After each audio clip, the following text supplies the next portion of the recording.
at least one or two this may have stuck with you. For others, I don't know.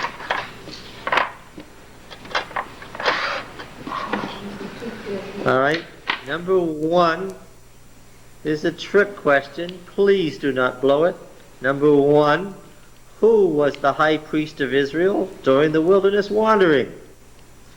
Who was the high... Yes, she's laughing because she sees the trick in it. Who was the high priest of Israel during the wilderness wandering? Number 2, to what other structure should the wilderness sanctuary be related? To what other structure should the wilderness sanctuary be related? That's right. Don't let that guy get away without putting something on that sheet of paper. No can do, John. Don't have a pen. Somebody give him a pen. Any troublemaker... No can do, John. Yes, that's right. Any troublemaker deserves all the help they can get to see how they're doing here. Let's see. Number 3. I'm about to leave the frame of the picture here. That's all right. He's busy writing. Number 3. I'm going to write some places from south to north. You tell me what priestly family was there. A is Arad, A-R-A-D. It's still there. B is Hebron. I hope these names don't sound familiar to you, unfamiliar to you. We went through them last time. These are places that still exist. C is Jerusalem.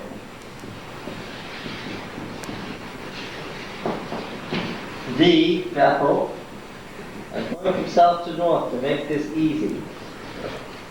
E, Shiloh. And F, Dan. All right. So you can just look there when you want to finish that question out. I'll go on to number 4. To what priestly family do we relate the following persons? Oh, this is like the last one. A, Gershom. B, Phineas. C, Jael. D, Ezekiel. E, Jeremiah.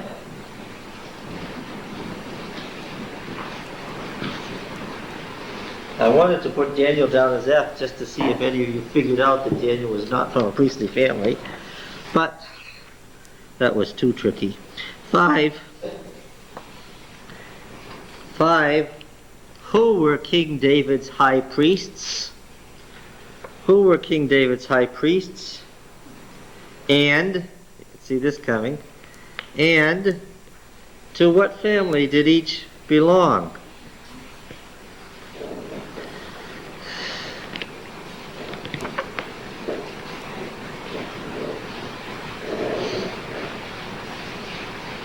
They've been David's high priest now for 30 centuries, so this is something that you ought to have caught on by now. After 30 centuries, we ought to know this. Who were King David's high priests, and to what priestly families did they belong? 6. To what Canaanite deity is the sanctuary in the wilderness most closely related? That's easy. That's real easy. To what Canaanite deity is the sanctuary in the wilderness most closely related? 7.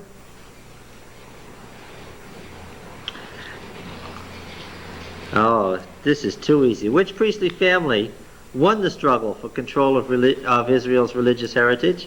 Which priestly family won the struggle for control of Israel's religious heritage? And from what city did they rule?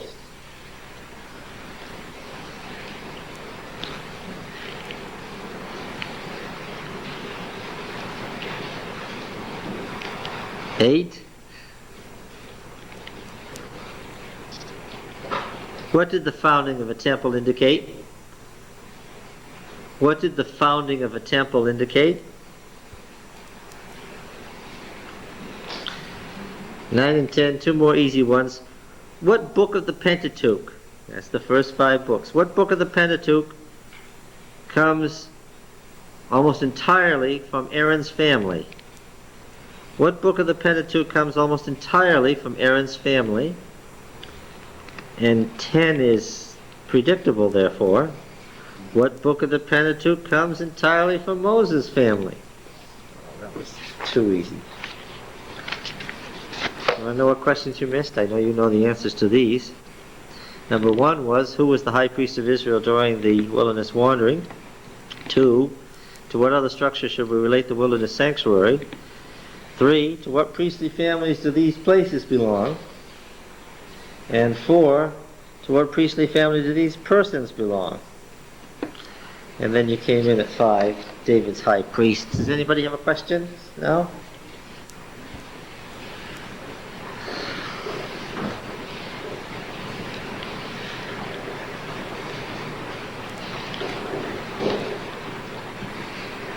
Let me know it when you're done. Or gave up, whichever the case may have been. All right, you can bring the camera back over here to me, and let's put the.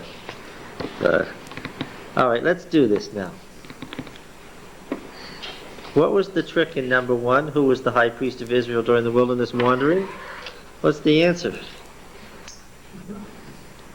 Well, if you're Moses' descendants, the answer is Moses, and if you're Aaron's descendants, the answer is Aaron. So how should the answer have been written? Moses and Aaron. 2. To what other structure should we relate the wilderness sanctuary? You should have thought of 2. I hope you can think of 2. What 2?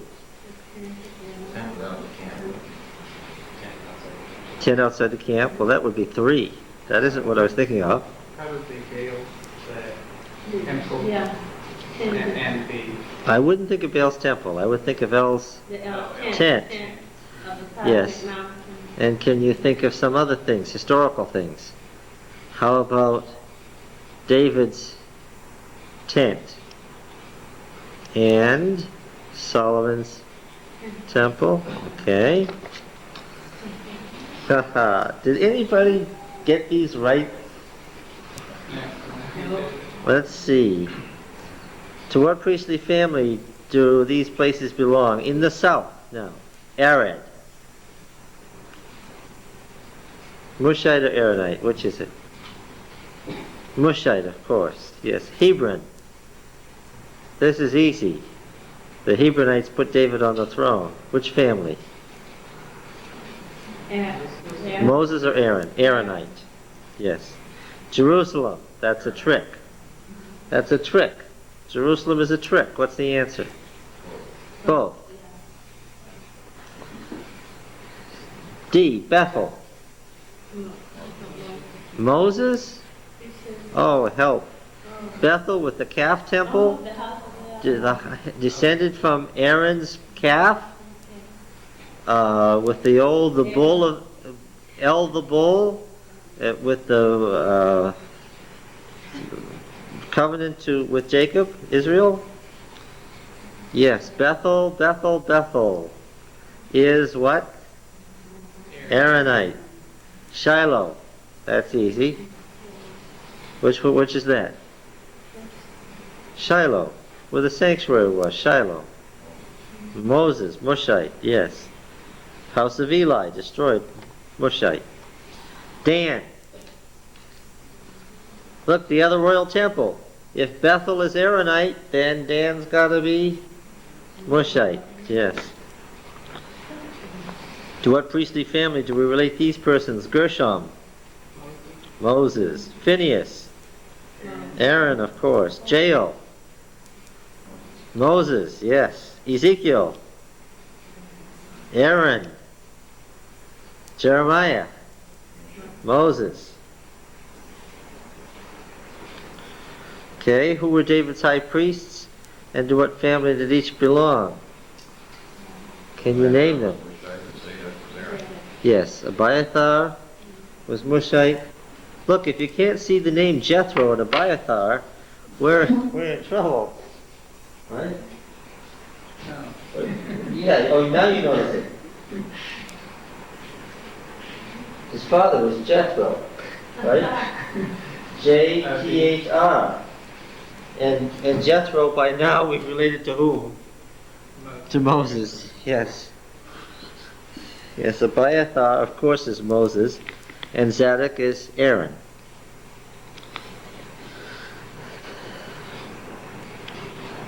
To what Canaanite deity is the sanctuary most closely related? Well, that's easy. That's El because of the 10 of El. Which priestly family won the struggle for control of Israel's religious heritage? Oh, that's easy. Well, let's go in here next Sabbath, and we'll ask the folks in Sabbath school class, who was the high priest of Israel during the Exodus? And 100% of the people will say what? Will say Aaron. And if we said that's half true, we would disconcert 100% of the people, right? Aaron's family's victory was complete, right? It's complete. In fact, what? Because of Eli. Because of Eli, right? Because in Abiathar, his descendant, and being banished, and yes. And even between Jeremiah and Ezekiel, which one won the day? Jeremiah was rejected and Ezekiel was accepted, even in their own time. The family of Aaron won. How ironic. Because it didn't start out looking that way, did it? All right, and as I say, their victory was total. What did the founding of the temple indicate? Oh, I hope everyone got this by now. Please. The beginning of an eternal monarchy, whether it's Baal's or David's or anybody's. What book of the Pentateuch comes from Aaron's family? Oh, that's easy. Leviticus. And what book comes from Moses' family? Deuteronomy. Yes. All right. Take your coat off. Stay a while. Join us. Okay, now let's see. Where are we? We're coming to Exodus 25.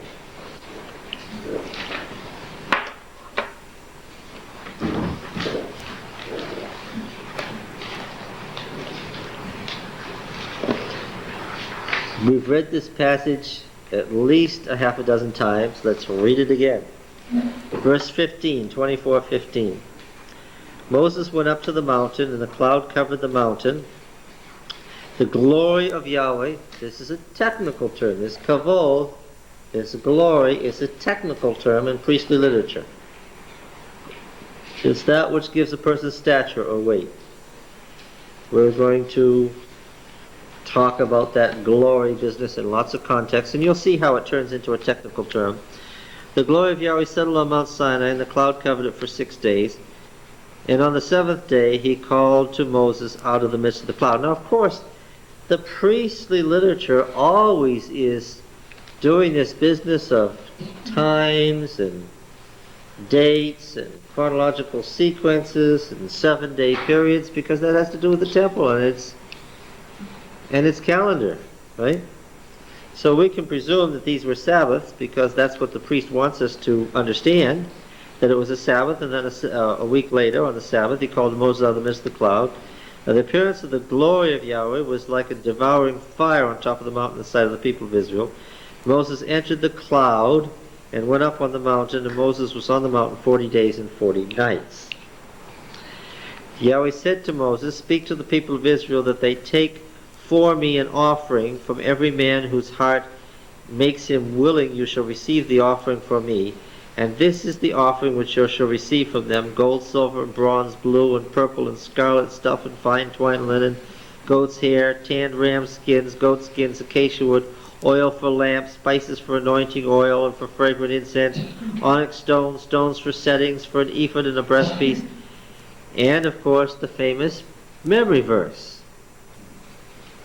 I hope everybody recognizes Exodus 25:8 as a memory verse. "And let them make me a sanctuary, that I may dwell in their midst." Now, of course, the word sanctus means holy in all Latin languages. So here we have Kodesh, right? Mikdash, and we also have, right? So it's a place participial now, a holy place, a continually holy place, a place being holy. Okay? Sanctuary. What does that mean in the Latin languages? Holy spot. Mikdash. From Kodesh. Holy place. That I may dwell in the midst, and we saw that this is exactly the opposite of the tent of meeting. He can't dwell in the midst or he destroy them. He's got to dwell in the midst. That's what this is all about. Okay? Now then, verse 9 is a proof text in Adventism. According to all that I show you concerning the pattern of the tabernacle of all the furniture you shall make it. This tavnith, pattern, can mean blueprint. It can mean an original of which this is a copy. It can mean simply a set of plans. Plan, the blueprint. Doesn't prove that there's a heavenly temple. We use it that way as a proof text. Doesn't prove that at all. What proves that is the assumption of the whole ancient world. That all sanctuaries are what? What is any sanctuary built on the cosmic mountain? And they were, after all, on the flanks of the cosmic mountain. It is the heavenly. It is to be identified directly with the heavenly temple on the cosmic mountain. Whatever the cosmic mountain happens to be. There was a cosmic mountain in Babylon, and there was one in Persia. There was a cosmic mountain in Media, and a cosmic mountain among the Amorite tribes. There was cosmic mountain in the North Canaanite religion. There was a cosmic mountain in the South Canaanite religion. There was a cosmic mountain in the Arabian religion, and so forth. They all had the concept. There was a cosmic mountain in the old Greek religion. Right?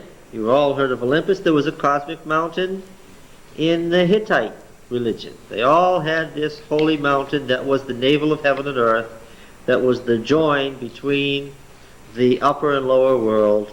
Eden was on the cosmic mountain. That's the assumption in Genesis 2 and 3. Yes? In these places where they thought the king was the god, would they have then thought that when he had his court around him that this was the heavenly court and he was sort of like hell? Yes, absolutely. Yes, the court of the king was the exact reflection of the heavenly court. And they would say it was the heavenly court. That's how prophecy began.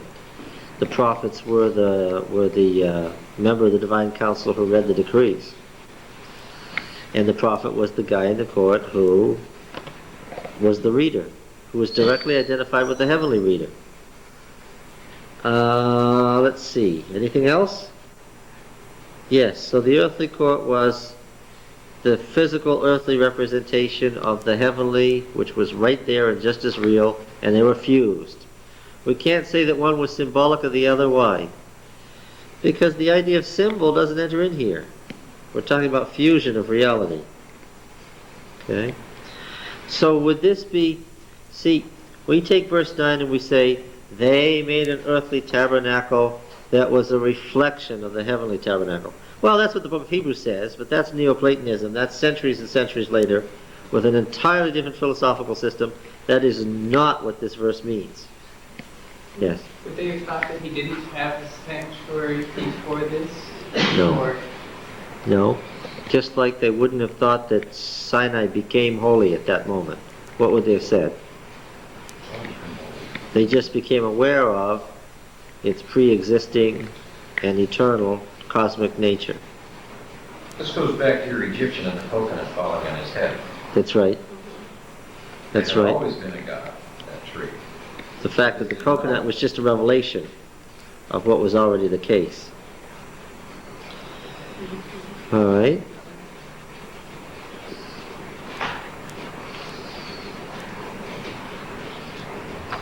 That's a rather cutting criticism of people who say there's not a sanctuary. What you're saying basically is that they don't understand the historical setting of the stories in the Bible. It's as simple as that. When someone who has a doctoral degree and has been teaching theology in an Adventist college for decades sits down at an Adventist college, and Pacific Union College will not be mentioned here, in front of thousands of Adventists and says that the Bible shows that there's no heavenly sanctuary And all the good folks go, yes, yes, I see. Oh, wonderful. Then that's the blind leading the blind. And there's no excuse for this. Why? Is this new information? No. It's been around for decades. It's been around for longer than I've been alive. There's no excuse for that. Now then, going on, yes, you...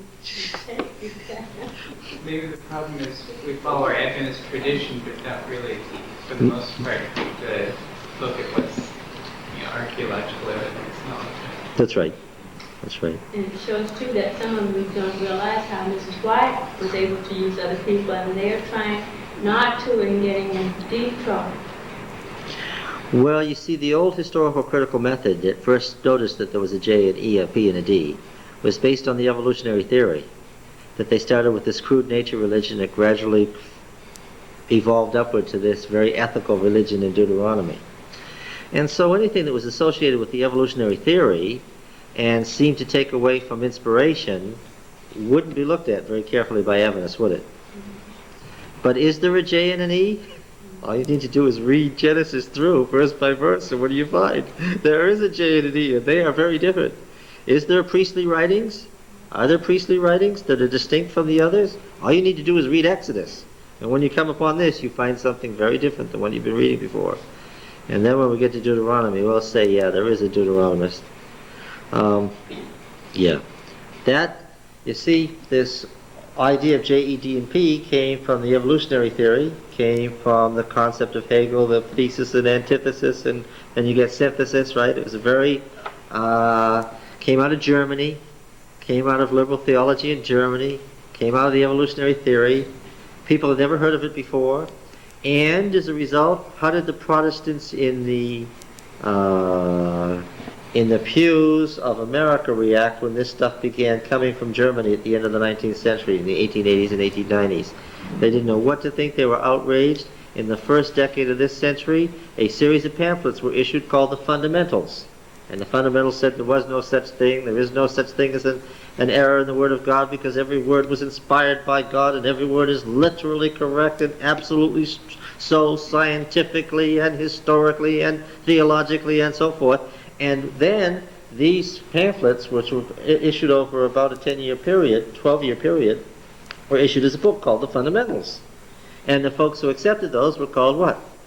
The fundamentalists. And then you got the Scopes trial, and you got evolutionary theory, biological evolution, all mixed up together with theological evolution, and then you got fundamentalists who were against the whole historical critical method.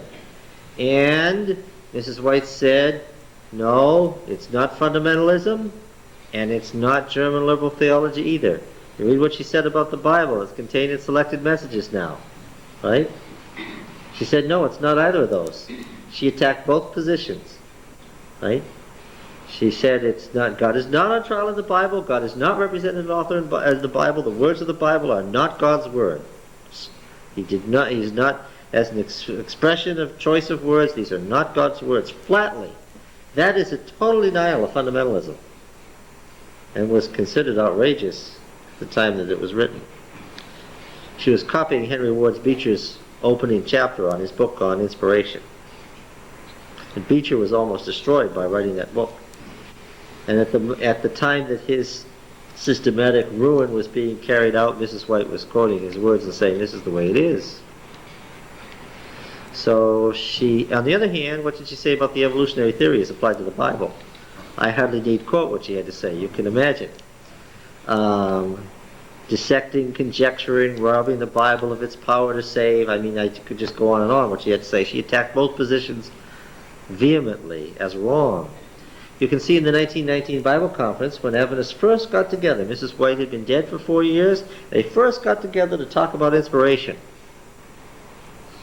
And that 1919 Bible Conference, the man who led out in it was no less than the General Conference President, Arthur G. Daniels, who had been working with Mrs. White for the last 20 years of her life, great champion of Mrs. White's writings. And what happened? When he took the position that she took, and he didn't take a fundamentalist position, and Professor Prescott backed him up, because after all, he'd been the one editing the 1911 Great Controversy and told how it was actually done and so forth, the ministers were so outraged that when the next General Conference session came in 1922, what did they do with Elder Daniels? They threw him out as an outrageous heretic, and Elder Prescott went with him. It was a total rejection of Mrs. White's view of inspiration. Total. The 1919 Bible Conference was a disaster for the Adventist Church. And when Elder Daniels was given the boot, along with Professor Prescott, what happened to the Adventist Church's view of inspiration?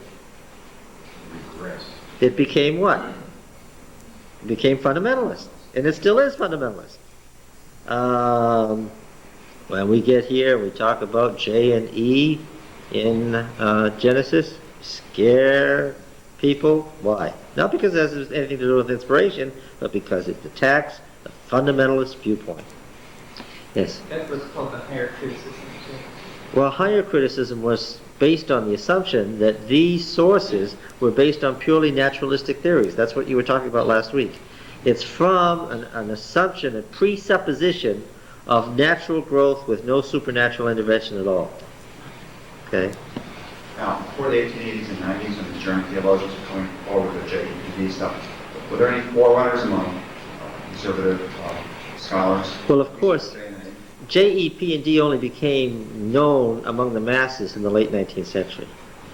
But you already have people talking about the various documents and how you can see that they are different already in the 1830s. Julius Wellhausen's Prolegomena to the History of Israel, which is the real original work that everybody goes back to this day, and the most discouraging thing about it is that you have to start out with the assumption, if you're a fundamentalist, that it's all wrong, but then you go look at it, and the only places it's wrong is where he didn't have enough information because he was writing 150 years before we lived, when he didn't have the stuff from the ground to know. But where he could work with just the documents, guess what? He was right. That's the discouraging part about it. And his presuppositions were dead wrong as far as we're concerned. He was a naturalist. He was a humanist. He didn't presume the inspiration of the Bible or supernatural intervention of God on behalf of the Bible. And that's why we've shied away from it, because of the source. But the method isn't wrong. That's the problem. And so there you have, there's plenty of reason for knowing what Adventism has to say about the heavenly sanctuary is true. That's what was on the mind of the author. But that's only if you're willing to start out by looking at the Bible carefully enough to know the historical background, which a fundamentalist just can't do. What about the Jewish tradition? Orthodox Jews, of course, are by definition fundamentalists, right? And liberal Jews, by definition, are, yeah. It's the same split. And this split runs through all religions, doesn't it? There's liberal Muslims, and the Orthodox Muslims are taking over and running the world. The conservative religions everywhere are in control. Isn't that true? Yeah. Whenever in history there's been a troubled age, and you can see this in the 9th and 8th centuries BC, whenever there's been a troubled age in human history, where things were insecure and great changes were occurring, and people, the masses of the people around the civilized world were troubled because things were unstable, what happened? There always was with it a revival in conservatism. I mean, the first great archaeology was done in the 9th and 8th century BC as they began to resurrect in the ancient temples and to try to decipher the ancient inscriptions and go back to the ancient religions. This was going on in the 9th and 8th century BC. Okay. Now then, we're on the cosmic mountain, the directions are given. This becomes a refrain in Exodus 25 to 32, which is not the same document as the, oh, and they went and built it. There are two different documents in Exodus. One is, make it, here's all the stuff you need to know about making it, and then separated by the story of the golden calf and the second covenant and so forth, there's another document about, and they went and made it. Okay, and this is how they built it. Okay, it tells you all this stuff all over again. But they're not identical. They disagree internally, these two documents.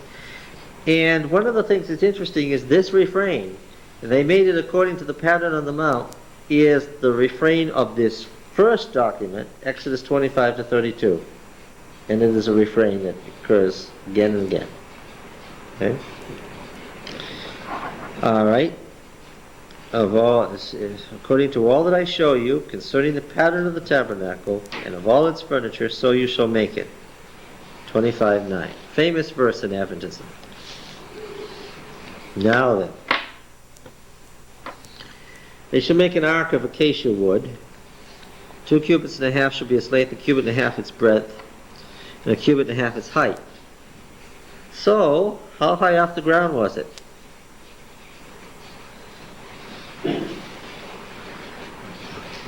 Huh? 9 feet? Isn't that 6 foot? No. Foot and a half. Foot and a half. 18 inches. So, left to itself, it'd be a little box this long and this high. It's sitting down on the ground. That would make you think of it as a chest, right? Except it didn't sit on the ground. It had legs and feet, and therefore what?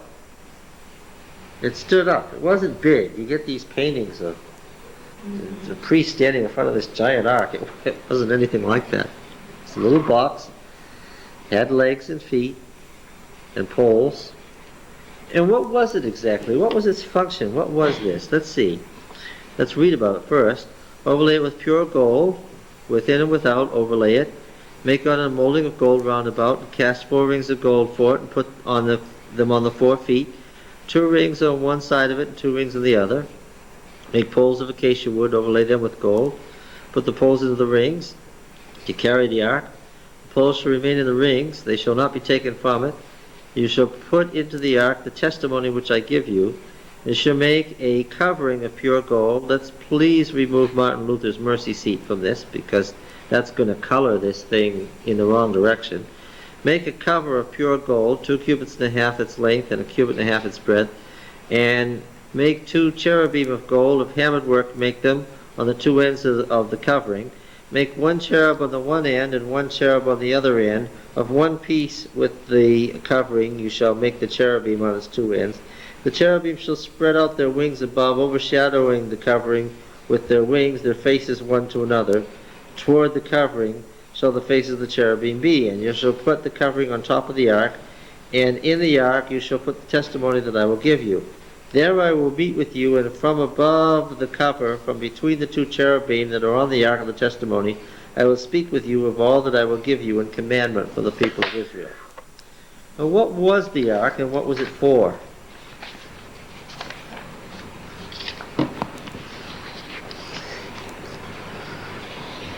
You know, you're Adventist, so tell me what you think.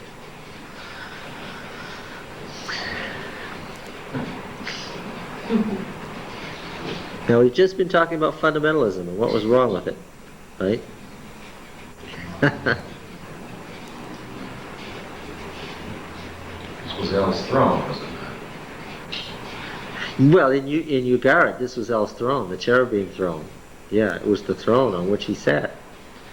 It's interesting that when the gods met in the sanctuary in Ugarit, they were always meeting as a council planning war. Okay? This is important now. When El was on his cherubim throne in the Ugaritic texts, it was because he was there presiding over the divine council who were planning a war against somebody. Okay? In the context of Ugarit, the heavenly sanctuary, now I'm talking about the tent now. I'm not talking about the palace of Baal. I'm talking about the tent. In the context of Ugarit, the tent was where the heavenly council met to prepare for war. Now, you see, the sanctuary, because of the book of Leviticus, the sanctuary in Adventist minds is a means of disposing of sin. It's primarily a question of atonement. It's primarily a question of the plan of salvation, and it becomes typology and so forth. So Adventists have the sanctuary, have a certain narrow band for the sanctuary. What's the sanctuary about? The sanctuary is about sinning and getting forgiven. That's what the sanctuary is about. Right?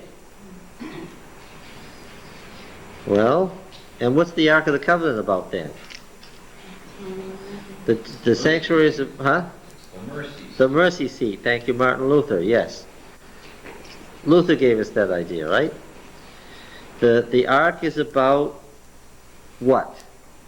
As far as again, we're going to use our Sabbath school class here. We're going to pick on them. What's the Ark's primary function? As far as they know, its primary function is what? Judgment. Salvation. Yes, salvation, atonement for sin. We really think of the Ark one day a year. What's that? The Day of Atonement, when it has some blood sprinkled on it. Or so Leviticus says, yes. Okay, right?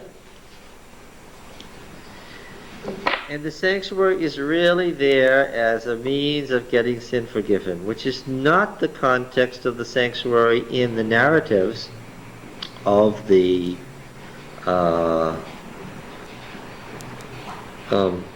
Exodus and entry into Canaan at all.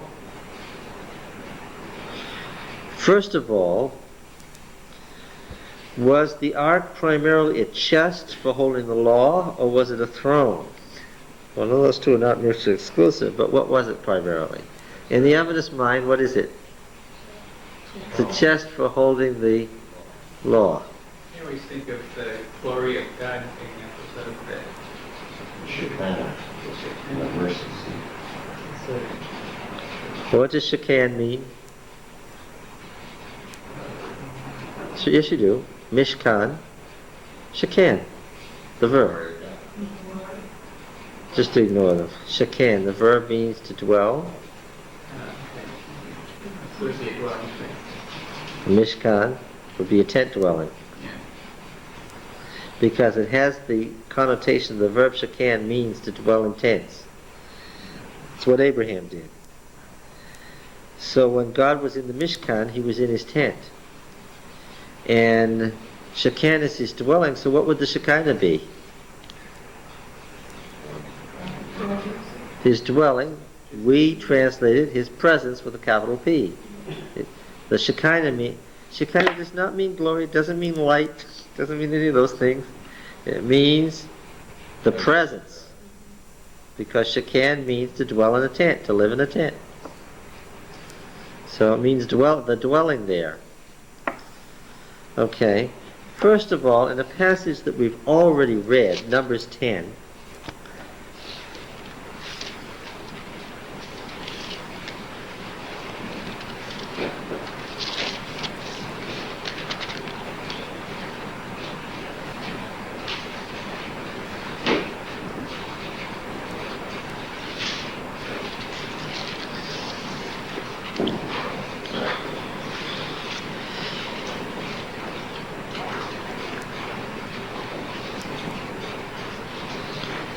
whenever the ark set out, Moses said, "Arise, O Yahweh," verse 35, 10:35, "Arise, O Yahweh, and let thine enemies be scattered, and let them that hate thee flee from before thee."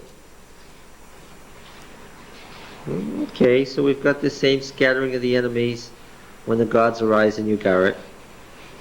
And arise, second singular imperative, is typically used for a call to war. So the form of the verb is a call for God to do what? Go to war. Now, if we're to take this verse seriously, the movement of the ark indicates what? War. The beginning of a campaign. Yes.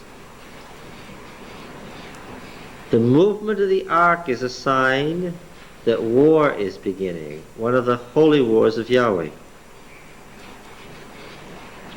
Okay?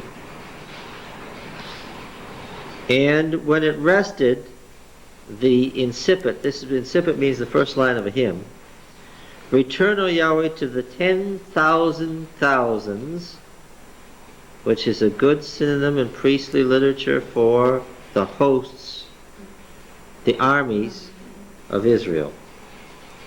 All right. Now we have to look at this very carefully.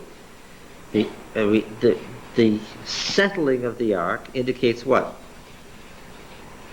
The end of the war. The end of the war, and God is calling in his what? His hosts. The armies come back around the ark, because the ark, we're going to see, is the battle station of Yahweh. It is the throne on which he conducts his war. And he goes with his hosts into battle and returns and calls his hosts back to him at the conclusion of battle. Let's look at Psalm 68. This is a long and complicated and detailed psalm. We'll look at certain parts of it.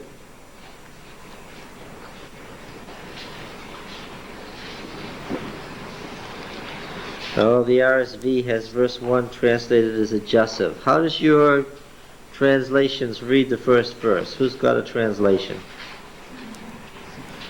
68, Psalm 68. What does it say? Let God arise, let his enemies be scattered. Let those who hate him flee before him. What is that? What RSV. RSV? That's similar. May God arise, and his enemies be scattered, and his foes flee before him. May God arise. What do you have? I just said God raises up and his enemies are scattered. Those who hate God him. rises up. That's not very good either. Anybody have anything else? God raised up and scattered his enemies. The Lord what? God raised up and scattered his enemies. Okay. They translated it as a perfect. Alright, so here we have the same second hortatory. Let God arise, let El arise, let his enemies be scattered, let those who hate him flee before him. This is the incipit that we had earlier, but now we're going to see the rest of the story. As smoke is driven away, so drive them away. As wax melts before fire, let the wicked perish before El.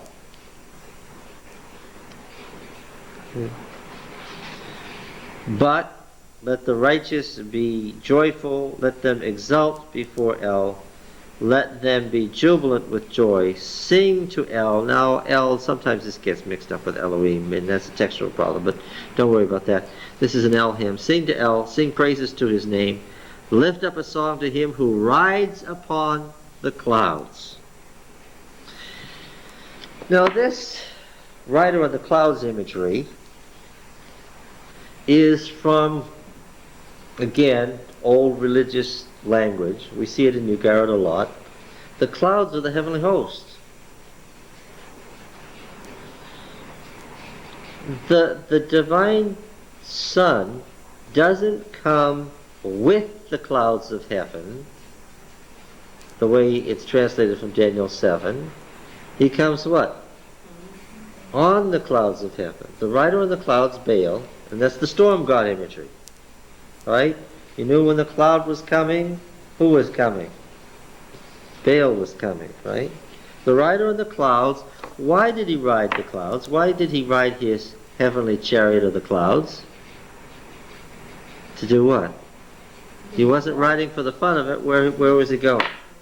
Going to war. The rider on the clouds is going to war.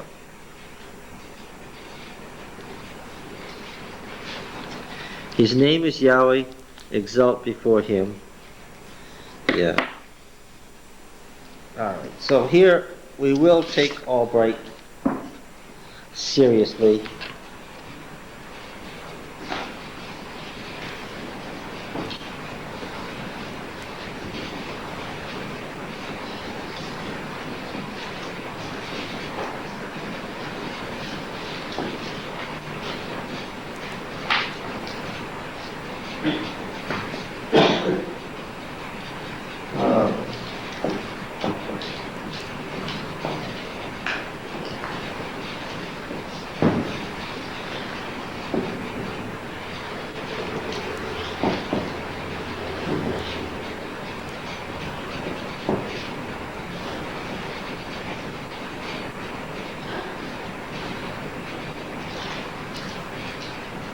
So Hashemayim, the hosts of heaven, the hosts of the stars, Book of Ayam. Yeah. That's the name as it appears in North Canaanite texts. El, who does what?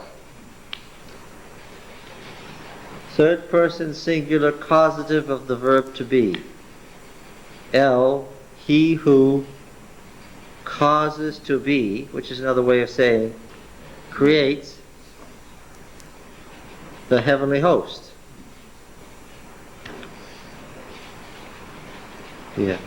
It's like the hymn, Lord Sabaoth, his name, Lord of hosts. Yes, Lord of hosts. Yes, translated from German, and Luther was just writing the line because he was a Hebrew scholar, right? It's El who creates the heavenly host. That was the name. Now you see what happened was, this is the El that the patriarchs worshipped, right? We saw that in Genesis when we studied it. This is the Canaanite El, who in South Canaan wasn't just one of the powerful gods, he was the powerful god, and after all, the patriarchs were operating in South Canaan, not in Ugarit. And then, in the Hebrew religion, the El took on a specialized name in its cultic, that is to say, its special religious denominational language, right? They began to specialize El down to what? In its cultic setting, El became what?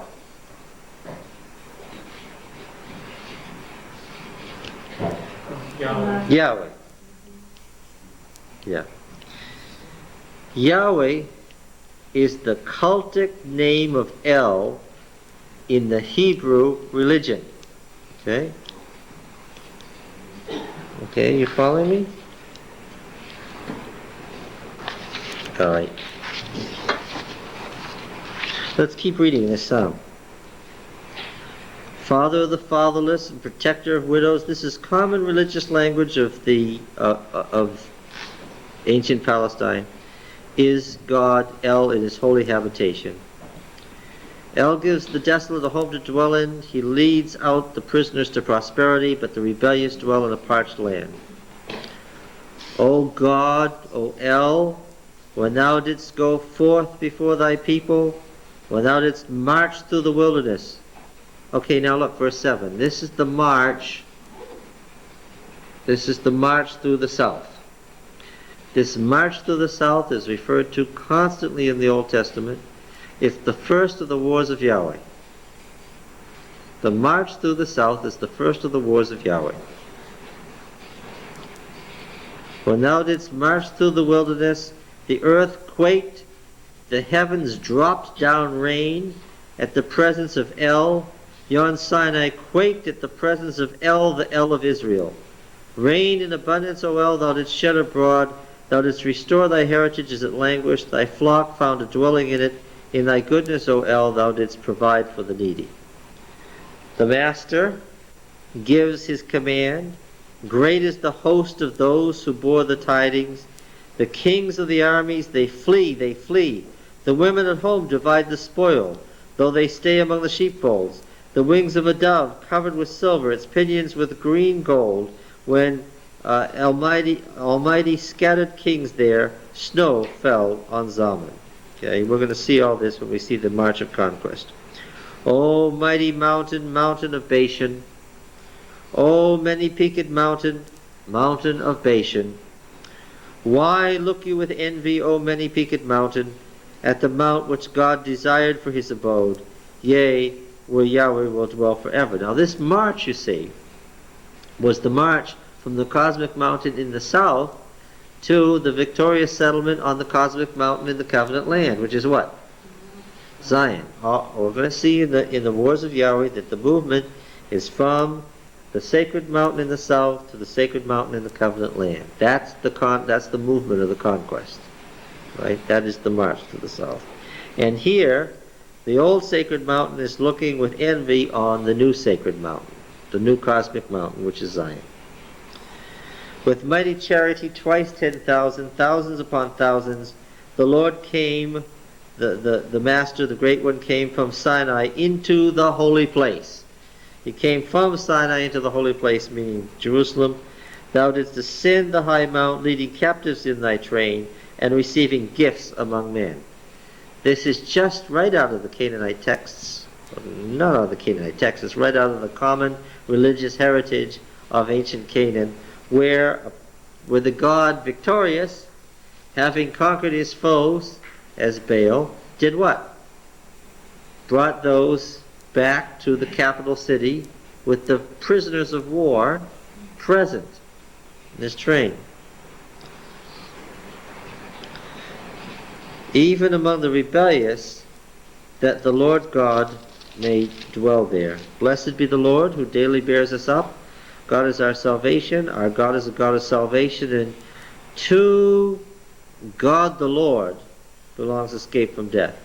But God will shatter the heads of his enemies, the hairy crown of him who walks in his guilty ways. The Lord said, I will bring them back from Bashan. I will bring them back from the depths of the sea, that you may bathe your feet in blood, that the tongues of your dogs may have their portion from the foe. It's very bloody, isn't it? Yeah. Thy solemn processions are seen, O God, the processions of my God, my King, into the sanctuary. What's happening here? This is obviously a ritual hymn. It's long been noted by scholars that it's a ritual hymn of the movement of Ark, the conquest. This is a conquest hymn. What's being moved? What? The ark is being moved. Back, yes. Upon the successful end of the war, right. The ark is being moved back into the sanctuary. The singers in front, the minstrels last, between them maidens playing timbrels. Bless God in the great congregation, Yahweh, O you who are of Israel's fountain. There is Benjamin, the least of them, in the lead, the princes of Judah in their throng, the princes of Zebulun and the princes of Naphtali. Summon thy might, O God, show thy strength, O God, thou who hast wrought for us. Because of thy temple at Jerusalem, kings bear gifts to thee. Rebuke the beasts that dwell among the reeds, the herds of bulls with calves of the peoples. Trample underfoot. This is not talking about animals. This is animal imagery for, yes, their enemies. Trample underfoot those who lust after tribute. Scatter the people who delight in war. Let bronze be brought from Egypt. Let Ethiopia hasten to stretch out her hands to God. Sing to God, O kingdoms of the earth. Sing praises to the Lord, to him who rides in the heavens, the ancient heavens. Lo, he sends forth his voice, his mighty voice. Ascribe power to God, whose majesty is over Israel, and his power is in the skies. Terrible is El in his sanctuary, the El of Israel. He gives strength and power to his people. Now what you probably noticed there is that this is an ancient hymn that has a bunch of later stuff stuck into it. Did you notice that? It's a very ancient war hymn from the time of the Exodus. It is the war hymn referred to in Numbers 10. And then it has a bunch of other much more modern wording of stuff that was added on later in the Jerusalem temple. But already they began the tradition of moving the ark. Moving the ark was beginning of the war and the end of the war. Can I ask a question? Yes. I just want to clear this up. I always wondered why the ark wound up in Shiloh, sort of an out-of-the-way city in the north, but this makes more sense. The ark would pass through the land to the northern borders, clearing the Canaanites as it went. So it would naturally end up in the north of the country because that was the end of the journey. Shiloh was chosen because it's an amphitheater. It was a place where you could... the Ark Shrine belonged to... No, let me start out differently. The tent of meeting belonged to whom? Moses. Right answer. The Ark Shrine belonged to whom? Aaron. Close. It belonged to the tribes. Right? Aaron's family got control of it, but it belonged to the tribes. It was the center of the tribal league, and the tribal league changed as time went on. You know, Judah and Simeon were cut out of the tribal league after some trouble, and it was only in David that they were brought back in.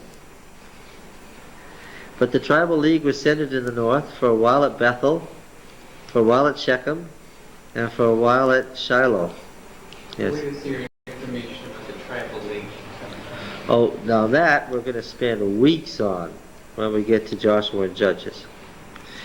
Let's go to Psalm 132. Yes, look at this. Verse 6. No, let's read the beginning verses. This is fun. Remember, O Yahweh, in David's favor, all the hardship he endured, how he swore to Yahweh and vowed to the bull of Jacob. He vowed to the bull of Jacob, I will not enter my house or get into my bed. I will not give my sleep to my eyes or slumber to my eyelids until I find a place for Yahweh, a dwelling place for the bull of Jacob. Lo, we heard of it. We heard of it in Ephrathah, which is the district around Bethlehem. We heard of it. We heard of something, the it. We found it in the fields of Jair. Let us go to his dwelling place. Let us worship at his footstool. What did they find sitting out in a field? They found the ark sitting in a field. And what is the ark? It is his dwelling place, his footstool. Right? How did it get in a field? Well, that's another story. Anyway. Philistine sent it back. Uh, Is this the reference? Yeah, that's what it is. Verse 8. Arise, O Yahweh, and go to thy resting place, thou and the ark of thy strength. Notice the phrasing there. Thou and the ark of thy strength. Let thy priests be clothed with righteousness, and let thy saints shout for joy. For thy servant David's sake, do not turn away the face of thy anointed. Yahweh swore to David a sure oath, from which he will not turn back, one of your sons from your body, and so forth. This is surely the hymn of the moving of the ark from the Edomite's house into Jerusalem. This is the hymn of that. And notice, were they having a war? No, they were just moving the ark into Jerusalem. But it's conceived of as what? If you're moving the ark, what is it?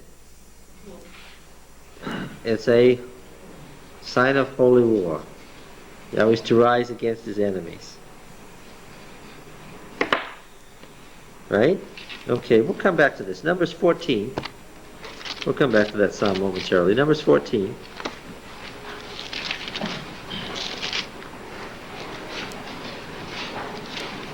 Remember this story? Verse 39. Oh, what is this about? This is about the 12 spies. When you hear Numbers 14, you immediately think, ah yes, the 12 spies, the 12 spies.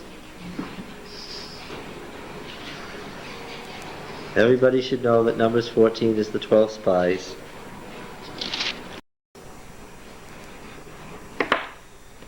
Right? Okay, we'll come back to this. Numbers 14. We'll come back to that psalm momentarily. Numbers 14.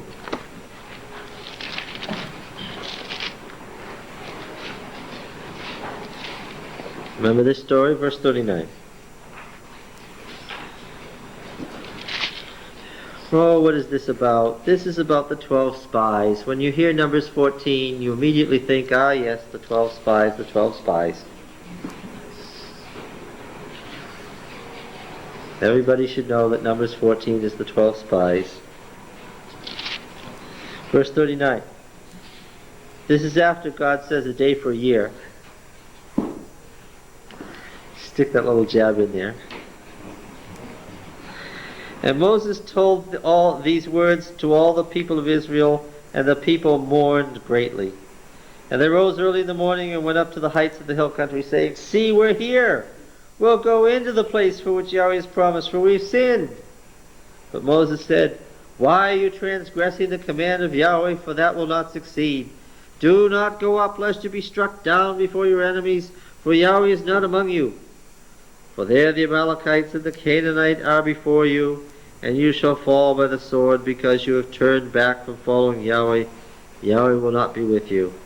But they presumed to go up to the heights of the hill country, although neither the ark of the covenant of Yahweh nor Moses, who was the minister of the ark and the high priest, departed out of the camp. Then the Amalekites and Canaanites who dwelt in the hill country came down and defeated them and pursued them all the way to Hormah. What's that? You can't go to war, what? Without the ark. Well, you can. What's going to happen? You'll be killed. You think of Hophni and Phineas taking the ark out to battle, and we think how terrible they were doing that. Oh, I've heard that too. That wasn't the author's point. We're coming to that story. That they had the nerve to go to the sanctuary and take the ark out of the sanctuary and take it on the field of battle? That wasn't the author's point. What was his point? That they had the nerve to wait until they were defeated and they were facing their last battle when they were going to be terminated before anybody thought what? Oh yes, we should go get the ark. That was the author's point. That you can't conduct a holy war without Yahweh, and so it was pointless. By then, the fact that it was an afterthought showed that they hadn't been conducting a holy war. Not that it was wrong to get the ark, but that it was wrong not to have it there. It's wonderful about these preconceptions, isn't it? Yes. What do we do? Oh, I'm in Joshua 20. Judges 20. There wasn't anything that looked familiar in Joshua 20 about this subject.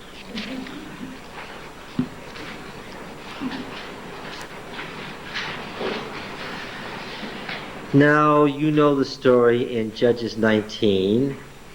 And as soon as you think of Judges 19, you're supposed to think of Genesis 19, right? Right? You know the story. They raped this woman and murdered her. And the Levite took his concubine's body, and what did he do? This was a wild age. He cut the body into 12 pieces and sent a piece to the 12 tribes. Yes. And so the tribal levies came out, the armies of Yahweh came out to do battle against one of their own. Verse 1, then all the people of Israel came out from Dan to Beersheba, including the land of Gilead, across the Jordan. This was really outrageous. Why? In their opinion, what had just happened was what? Was the equivalent of what happened in Sodom, and it happened in a city of Israel. And therefore they were under the harem. If they didn't do anything, what would happen, as far as they were concerned? They'd all be slaughtered. There wasn't a chance of anybody surviving. Because harem is you're devoted to God, you're going to be consumed. And even the Transjordanian tribes figured that if they didn't enter into this war, they'd be destroyed.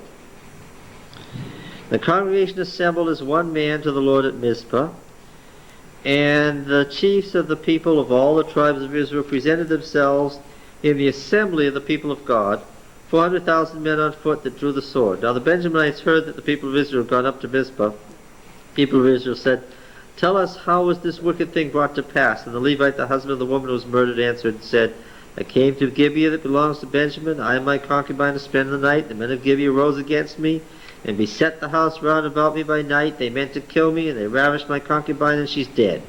I took my concubine and cut her to pieces and sent her throughout the country of the inheritance of Israel, for they've committed abomination and wantonness in Israel. Behold, you, people of Israel, all of you, give your advice and counsel here.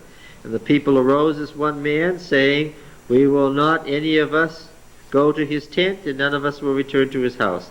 But now this is what we will do to Gibeah. We will go up against it by lot, and we will take 10 men of 100 throughout all the tribes of Israel, 100 of 1,000, 1,000 of 10,000, to bring provision for the people, that when they come they may requite Gibeah of Benjamin for all the wanton crime which they committed Israel. So the men of Israel gathered against the city, united as one man. The tribes of Israel sent throughout all the tribe of Benjamin, saying, what wickedness is this that has taken place among you? Now therefore give up the men, the base fellows in Gibeah, that we may put them to death and put away evil from Israel. But the Benjamites wouldn't listen to the voice of their brethren, the people of Israel. The Benjamites came together out of the cities of Gibeah to go to battle against the people of Israel. The Benjamites mustered out of their cities on that day 26,000 men who drew the sword, beside the inhabitants of Gibeah, who mustered 700 picked men. Among all these were 700 picked men who were left-handed, every one who could sling a stone at a hair and not miss. And the men of Israel, apart from Benjamin, mustered 400,000 men and drew the sword. These were men of war. And the people of Israel arose and went up to Bethel and inquired of God, which of us shall go first to battle against the Benjamites? And Yahweh said, Judah shall go first. Why did they go to Bethel before they were all ready to go? The army was already at Gibeah. It was already surrounding Gibeah. They had already laid down terms. And then they withdrew and went to Bethel. Why? Why did they have to go to Bethel? Because the ark was at Bethel. Yes. And you can't conduct a holy war without what? The ark. And so forth. And it goes on and tells us specifically that they inquired of the ark and they brought the ark into battle. All right?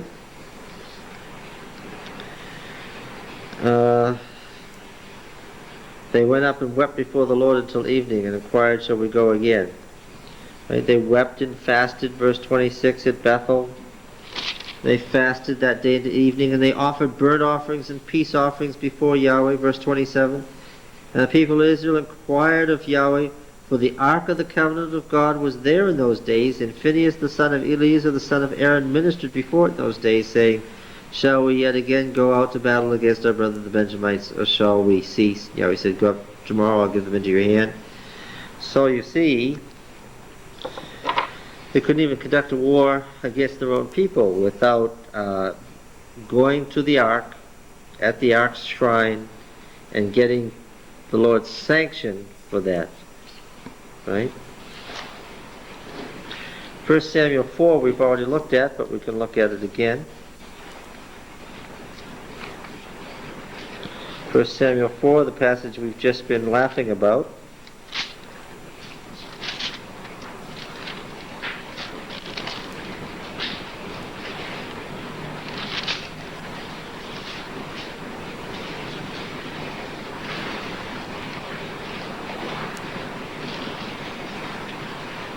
Verse 3, why has Yahweh put us to rout today before the Philistines? Let us bring the ark of the covenant of Yahweh here from Shiloh, that he may come among us and save us from the power of our enemies. So the people sent to Shiloh and brought from there the ark of the covenant of Yahweh of hosts, who was enthroned on the cherubim. Oh, by the way, that's the whole official name of the ark. It's referred to in a number of places. It is the ark of the covenant of Yahweh of hosts, enthroned on the cherubim. Okay. The two sons of Eli, Hophni and Phinehas, were there with the ark of the covenant of Yahweh. All Israel gave a mighty shout, so that the earth resounded. What does this great shout from the camp of the Hebrews mean? When they learned that the ark of Yahweh came to the camp, the Philistines were afraid, said, a God is coming to the camp. Were they right? Woe to us. The Philistines said, a God came into the camp. Woe to us. Were they right? Yeah, that's good holy war theology. No wonder Eli fell over backwards and broke his neck. If the ark is conceived of as the throne of God,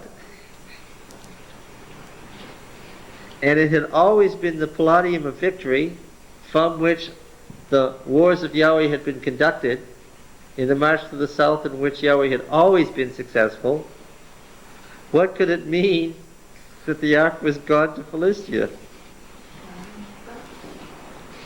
It could mean only one thing. What was that? God had chosen the Philistines, and what? Unchosen. Yes, had unchosen Israel. That was and after all, what does Ichabod mean?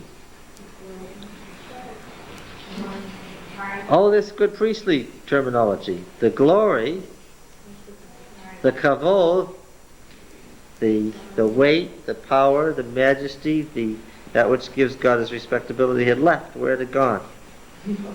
It had gone over to the Philistines. There's a difference in this story here too, like if you compare it with the Benjaminites story, they didn't go up to the ark and inquire before they took it out. They just went and took it out. Oh, the whole pattern of holy war is broken in this passage. Their taking it out wasn't the proper thing at all. Okay. Now let's see. We've already talked about finding it in the fields of Jair and bringing it back. And 1 Samuel 14. What does it say in 1 Samuel 14:18?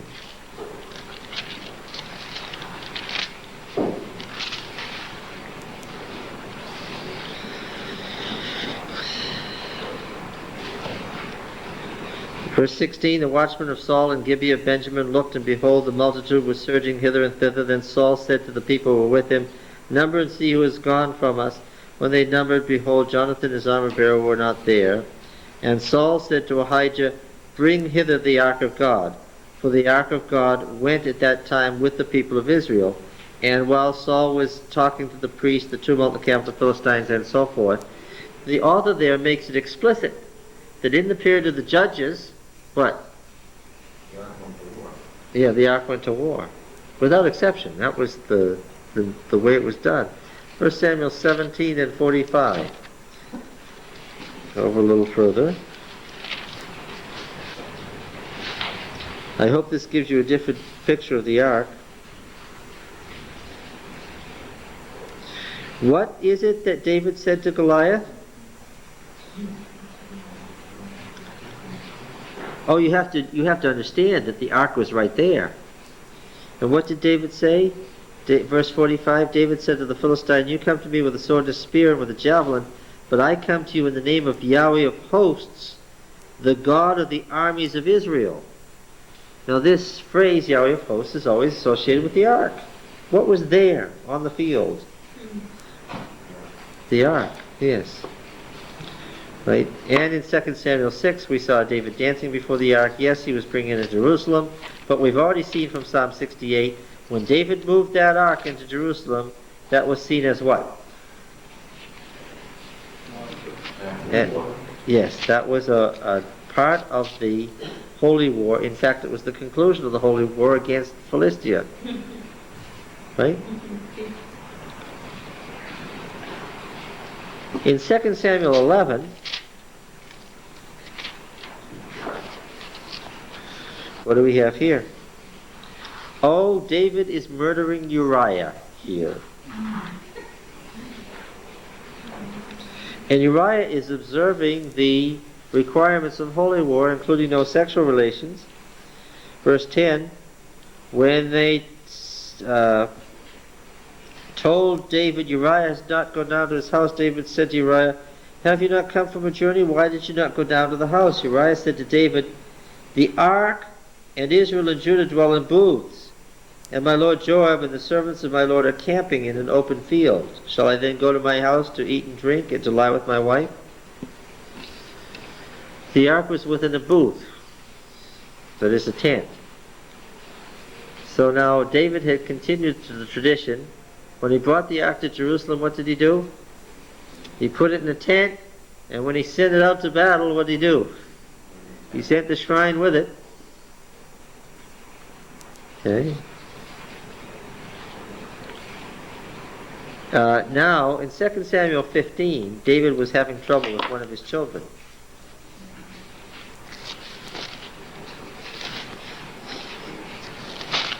This is intended to be comforting.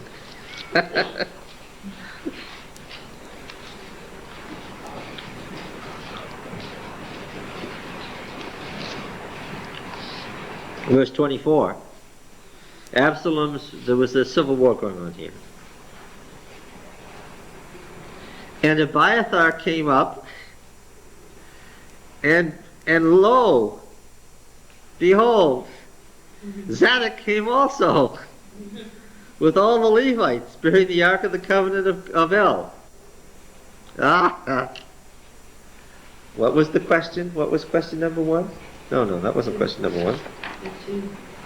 5. Who were David's 2 high priests?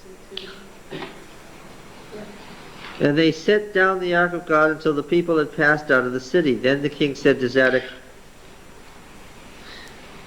carry the ark of God back into the city. If I find favor in the eyes of Yahweh, he'll bring me back and let me see both it and his habitation. But if he says, I have no pleasure in you, behold, here I am, let him do what seems good to him. The king also said to Zadok the priest, look, go back to the city in peace, you and Abiathar with your sons, Ahimaaz and Jonathan. See, I will wait at the fords of the wilderness until word comes from you to inform me. So Zadok and Abiathar carried the ark of God back to Jerusalem, and they remained there.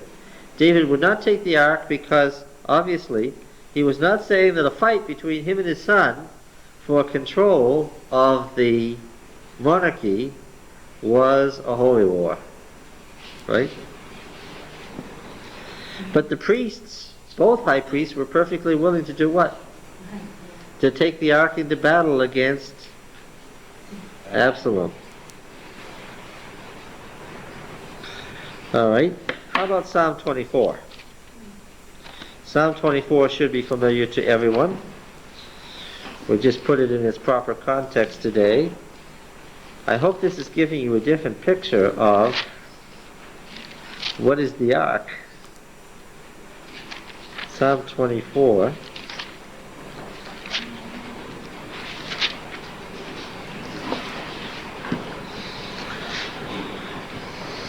What is this? Do you recognize this? The earth is Yahweh's and the fullness thereof, the world and those who dwell therein. Why? How do you know that Yahweh's in possession of the whole earth? What has happened?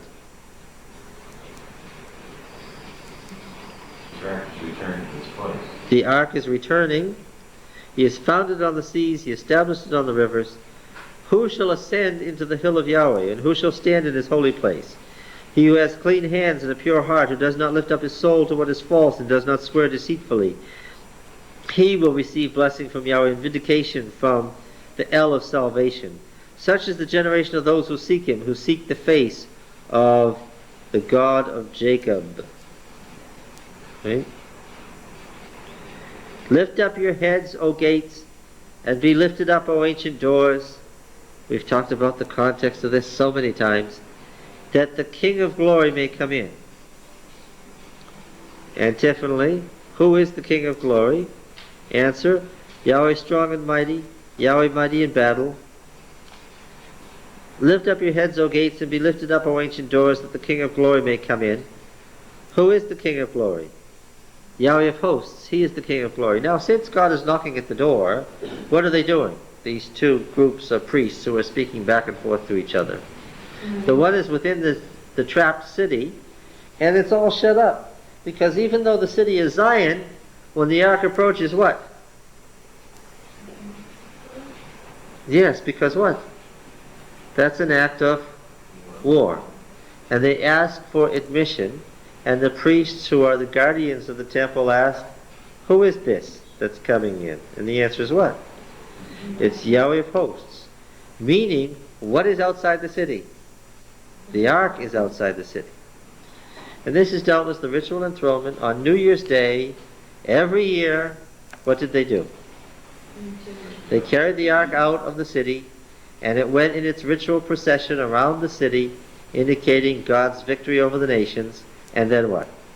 And then they carried it in triumph up for the re-entry, and the re-enthronement on New Year's Day, which was enthronement day, as Yahweh is re-enthroned over the nations, being founded on the seas, on the flood. Yeah. So the procession of the ark was reenacted every year until Manasseh got rid of it. So Manasseh had to get rid of it to save his head. Right, Joshua 3. How are we doing? What time is it? 5 to 7? Good, we got some time here. Joshua 3.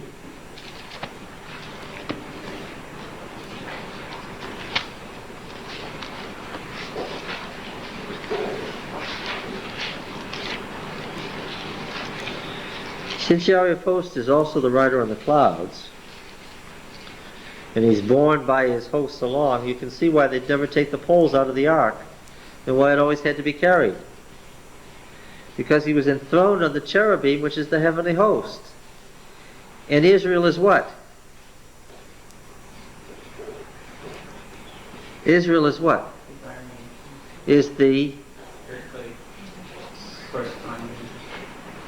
Israel is the earthly equivalent. I want to make sure we don't use any symbolism here.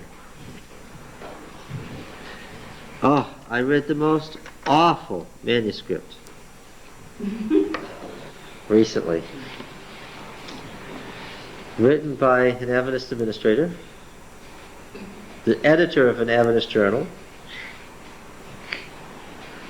I won't say what Adventist journal. He's trying to solve the problem of Daniel 8. Is the little horn attacking Jerusalem, or is he attacking the heavenly temple?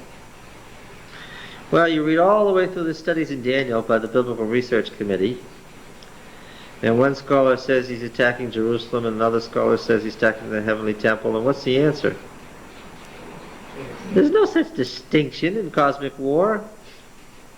What's he attacking in Daniel 8? The little horn is attacking what? Jerusalem. And some of the stars he threw to the ground. Well, that sounds like the heavenly army. No. When it's Yahweh of hosts, who is that? That's Yahweh's armies. And who is that? That's the cherubim and what? And the ordinary Israelite foot soldier. Why? The one is the equivalent of the other. They're the same thing on the earthly and heavenly plane. That's what cosmic war is. Are these historical wars of Yahweh, this march to the south, or is this cosmic war with battle with the gods? Oh, what's the answer? It's the same thing. Let's keep our finger in Joshua 3 and look at the Psalm in Habakkuk, which is a very ancient war here. Habakkuk 3. Can you all find Habakkuk?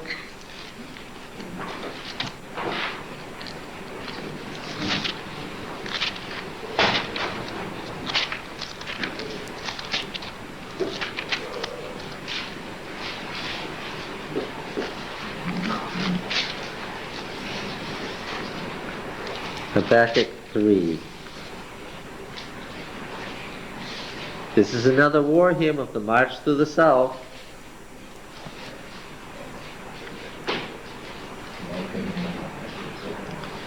Habakkuk 3 and verse 3. Is everybody with me? El came from Teman, and the Holy One from Mount Paran.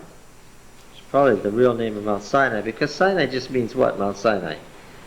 There's no such name. What's it mean? It was the wilderness of sin, S-I-N, and Sinai is what? The one of sin. It's the one of the wilderness. It's the mountain of the wilderness of sin, whatever that is. Okay? Its name we have here. God came from Teman, and the Holy One from Mount Paran. His glory covered the heavens, and the earth was full of his praise. His brightness was like the light. Rays flashed from his hand. Just look at ancient Near Eastern pictures in the library. You'll see seals with the rays coming out of the God's hand. This is thunderbolts, Baal. Rays flashed from his hand, and there he veiled his power. Before him went pestilence, and plague followed close behind. He stood and measured the earth. He looked and shook the nations. Then the eternal mountains were scattered, and the everlasting hills sank low. His roads were as of old, ancient times.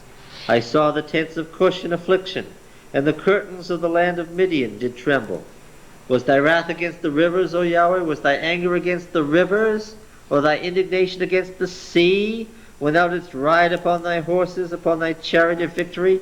Do we have historical imagery here or cosmic imagery drawn from the ancient myths of the battles of the gods? Which? Both. Well, they're mingled together. Thou didst strip the sheath from thy bow and put the arrows to the string. Thou didst cleave the earth with the rivers. The mountains saw thee and writhed. The raging waters swept on. The deep gave forth its voice. It lifted its hands on high. Now the deep, of course, is the realm of the underworld gods. It's lifting up its hands in supplication at the theophany, the appearance of Yahweh in his march through the south. The sun and moon stood still in their habitation at the light of thine arrows as they sped, at the flash of thy glittering spear. Thou didst bestride the earth in fury, thou didst trample the nations in anger. Thou wentest forth for the salvation of thy people, for the salvation of thy anointed. Thou didst crush the heads of the wicked, laying him bare from thigh to neck. Thou didst pierce with thy shafts the head of his warriors, who came like a whirlwind to scatter me, rejoicing as if to devour the poor in secret. Thou didst trample the sea with thy horses, the surging of mighty waters. Okay? This cosmic imagery, old mythic imagery of the battle of the gods. And it's all set in the context of the march to the south in the Exodus. Right? So no, you don't separate them out. Okay? Back to Joshua 3.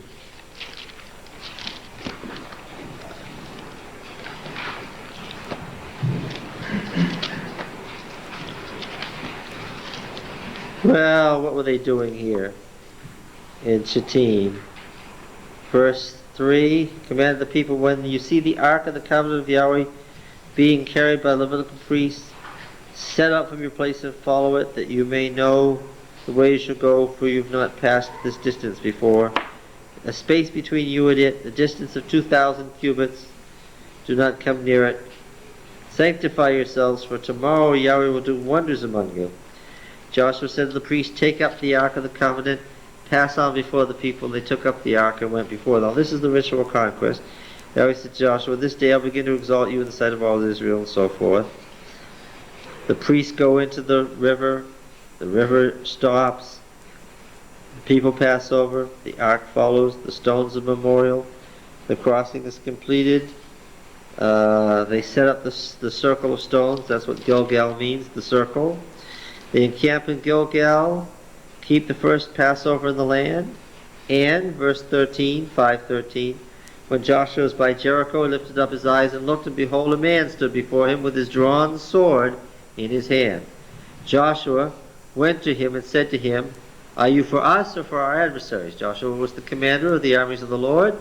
He saw a man with a drawn sword, so what did he do? Joshua obviously was not a shy person. What did he do? He went up to him to do battle. Now what he didn't know was that this was his other self. This was his other self. Why? Who was this person? The commander of the armies of the Lord, which is what Joshua was. The cosmic commander and the earthly commander were meeting. They're the same. Okay? He said, no, but as commander of the army of Yahweh I've now come out. Joshua fell on his face and worshipped and said, what does my Lord bid his servant? The commander of Yahweh's army said, put off your shoes from your feet, the place where you stand is holy. Joshua did so. Then they marched around Jericho. It wasn't so much that they marched around Jericho. What was it? The trumpets and so forth. Before the ark, yes, what was it? Oh yes, it's a study of psychological warfare. They got closer to the walls every day, but what was the point? It was the ark that was going around the sanctuary, the city, and getting closer and closer. Yeah. All right. And the city was a devoted city, meaning it was to become a whole burnt offering. And that's what whole burnt offering. It was a devoted kerem. It was an offering to Yahweh. And that's when Achan or Acho, whatever his name was, stole the garment, the silver, and there was all that trouble as a result. All right? But the point is that you can't conduct a holy war without the ark. All right?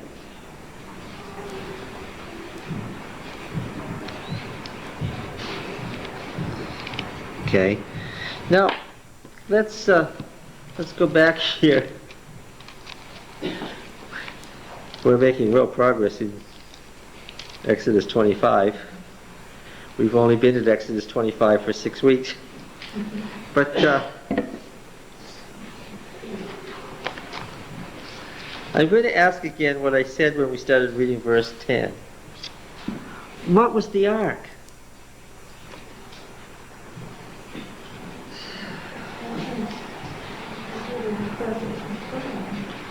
I will say it this way. The whole sanctuary was just the ark shrine.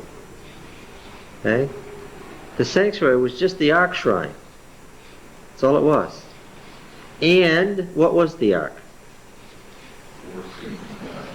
Yes, it was his war throne. We see it again in Ezekiel 1. It was his war throne. And was connected in their minds not so much, yeah, okay, so I understand now why they had to go through all this ritual of purification from sin. That wasn't an end in and of itself. Oh yes, that's the part we read because we're Adventists, when we read Leviticus 16 about the Day of Atonement and all that. That wasn't the issue. What was the issue? The issue was the war. And you couldn't win the war unless what? Unless you were pure, because ritual purity was part of holy war. And in sacral warfare, they had to have a way to become purified before they went into battle. And that's what the purification stuff was about. It was a means to an end. And the end was to conduct the holy war successfully. Whereas when we study this as Adventists and we talk about the sanctuary and its whole service, what do we think of it? We think of this ritual purity as the end in and of itself, that that's what it was about. No. That isn't what it was about. That was the lesser thing leading to the greater thing. Do you have it? Are you with me? You understanding what we're saying? Alright. So what was the ark? The war throne of God. Alright. I think that leads to a more aggressive view of the Christian life. Instead of just sort of concentrating on yourself and getting rid of your sins, instead you're going to battle and you purify in order to go out and serve or something. You see, the whole battle of the gods in Ugarit originated from the fact that there were evil gods. How did there get to be evil gods? Oh, well, we haven't talked about that yet. The Ugaritic myths mention how there got to be evil gods in the first place. And it all started with Venus. Venus is a very bright star, see. They thought of it as a star. We know it's a planet. Forget that. It's very bright on the eastern horizon just before dawn. How did such a bright star get down on the horizon just to be eaten up by the sun in the morning? Remember that the ancient myths were the religion and the science blended together. They explained the scientific facts, the observable phenomena, in religious terms. Well, it happened this way. Where would you expect such a bright star to be? Up at the top of the dome of the heavens. Well, that's how it was, the Ugaritic myths say. You see, Venus is one of the evil gods. And what happened was, Venus was one of the top gods and wanted to take over the throne of El. And so he got together a third of the gods, and they tried to rush El's cherubim throne on the cosmic mountain. And there was war right around the sanctuary, with El and his gods fighting against the other great gods, a third of the gods that rebelled. And what happened? El won and threw him. And threw him down to the earth, which is why Venus sits on the horizon, so that when you look at Venus about to be eaten up by the sun, you can see the outcome of the original war among the gods. See, that's the beginning, that's the 30th century BC, first written down form of the great controversy. Yeah, You see? Yeah. And the whole thing about El's tent being the place where war against the gods begins is because the cosmic war was the whole thing that surrounds the whole mythology of El's tent. So the tent was originally part of the war theme of the cosmic war. We call, in Adventist terminology, the cosmic war what? The Great Controversy. That's the Adventist name we've given to this ancient myth. Now you understand what I mean by myth. Myth has nothing to do with whether something's true or not. What does it mean? Prehistoric story. You know? The way of explaining it Yes. in the cosmos. Myth, which explains the existence of reality in certain basic symbols, religious symbols. It explains all reality in terms of religious symbols. Okay, so the sanctuary itself was originally then what? A war shrine. And the camp as we see it in Numbers 2 and 3 is what? Is a war camp. And the whole ritual of purification is there. Now, of course, later on, when they became a great empire, and then eventually became the part of other empires, this idea of holy war and the sanctuary as holy war died away. Right? And, I mean, in Jesus' day, people weren't thinking in terms of a sacred war. What were they thinking of? They were thinking of the temple in terms of purification, right? Its original intent had almost disappeared from history. Okay.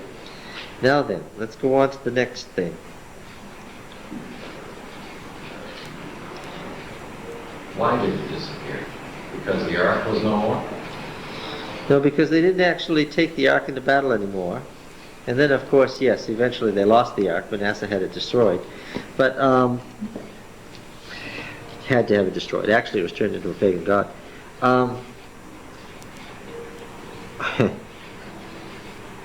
Yeah, they lost the old mythic image of cosmic war. Remember one of these passages we read said, in those days the ark used to go out with Israel into battle. What does that tell you? Tells you that at the time that was written, that didn't happen. Yeah. Can somebody tell me what the table is? Make a table of acacia wood, 2 cubits its length and a cubit its breadth, a cubit and a half its height, overlay it with pure gold. Make a molding of gold around it. Make around it a frame a handbreadth wide, a molding of gold for the frame. Make for it 4 rings of gold, fasten the rings, the 4 corners, the 4 legs. Close to the frame the rings shall lie as holders for the poles to carry the table. Make the poles of acacia wood, overlay them with gold, and the table shall be carried with these. And you shall make its plates and dishes for incense, and its flagons and bowls with which to pour out libations. Of pure gold you shall make them. And you set the bread of the presence on the table before me always. What is that? What is it?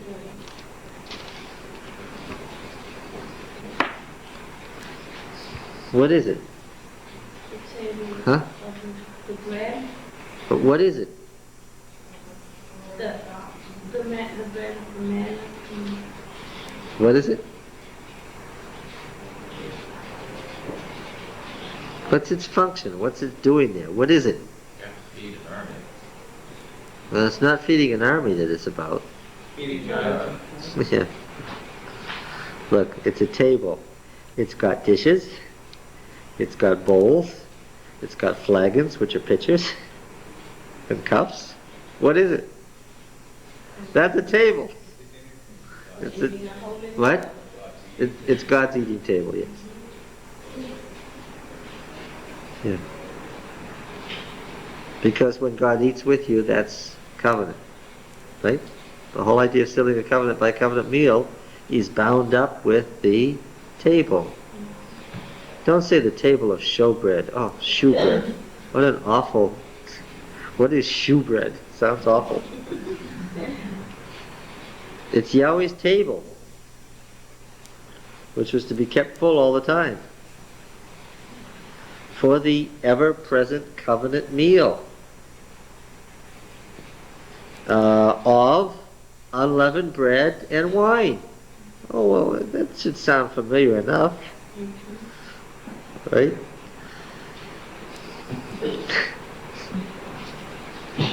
But that was only instituted at the Last Supper. That's right. That's right. You're right. That was... Didn't Jesus say it was new? Yes, But then that bread is there from Exodus. yeah, that's right. I don't ever remember there being wine at the table. That's because you read about shewbread in Leviticus, and you were so taken up with the 12 cakes of unleavened shewbread that you didn't read about the bowls and flagons to pour out libations. But if you did read Leviticus, you would find out that the libation was to be of what? Of wine, yes. Now the lampstand.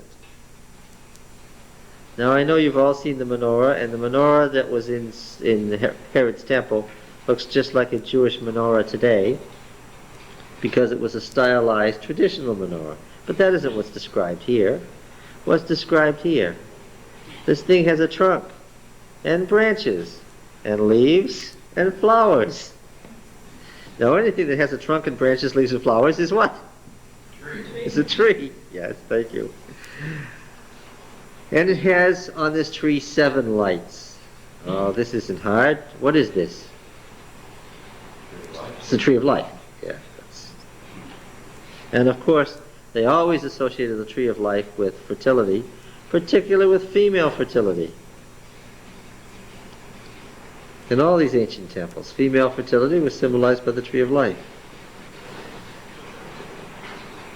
It had a trunk, and it had branches and stems and leaves, and the actual 7 things were in flowerlets at the top. And of course the tree of life was to be associated with the symbol of the burning bush in Exodus 3 and 6. Okay.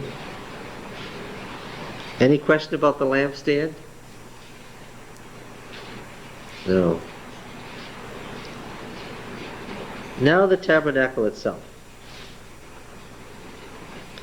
The tabernacle was a tent. It was a domed tent with a frame inside it. Alright? As with any tent, it had fine linen hangings. Now the Arabs had such tents to this day. Ibn Saud, who founded Saudi Arabia, became its first king back in the 30s with the help of the American oil companies. He lived in an incredibly beautiful tent with rich hangings of tapestries and silk, and the floor wasn't dirt in the tabernacle. You can be sure that the floor, just like any tent, was what? Carpets. That's where Persian carpets came from. They were the bottom of a tent. Yes, and you pulled open the curtains and you went in. Now the frames weren't solid boards. They were frames. They were gold frames that were pinioned together. But you see, what's the point of making all these cherubim of gold thread in purple and scarlet and blue if you hung them over a solid gold board so that all you could see was the solid gold boards? Right? You'd miss seeing what was on the hangings. The boards were hollow so that you could see what was on the hangings. Okay? So that the boards looked more like gold pillars than anything else. But when you got inside, you would still have the feeling of a tent with curtains. The picture we have of solid boards of gold all socketed together wouldn't be a tent. What would it be? It would be a temple with some curtains over it. No, this was a tent. All right. Now then, how did they, the thing was so big, how did they hold it together? Well, with buttons. With buttons. Gold buttons sewn onto one thing that fit into the loops of the next one. So they buttoned all the hangings together. And how did they hold the frame boards together? Pinions and sockets. Stick it through and stick a pinion through it. Ever seen a cotter pin? Same way they did it in Egypt. This works as far as its antiquity because this is how they did it in Egypt. You look at that stuff, you want to see what the Ark of the Covenant looked like, just look at the stuff that came out of Tutankhamun's tomb a century later. Look at their box shrines, you can see exactly what it looked like. They were still making this stuff with wood and overlaying it with gold and hammering it out. What they did was, they poured the gold out, hot, molten, onto hot paraffin, and then they, as it dried, they hammered it. That's how they did it. Made it very fine, thin sheets, which were fastened onto the wood. Okay. Then, of course, like any tent, you don't leave your silk hangings. That's not what the exterior of the tent is made of. Why? What would happen? Your silk hangings would deteriorate really fast that way. What did they put over it?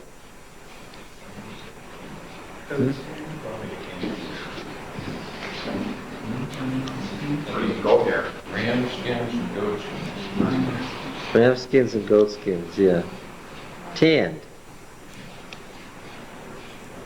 Why do Arabs in the desert wear all those solid black garments? Wouldn't that make you hotter? No, that's not the idea. It's dry. Dry, drier than anybody in New England can imagine. Right?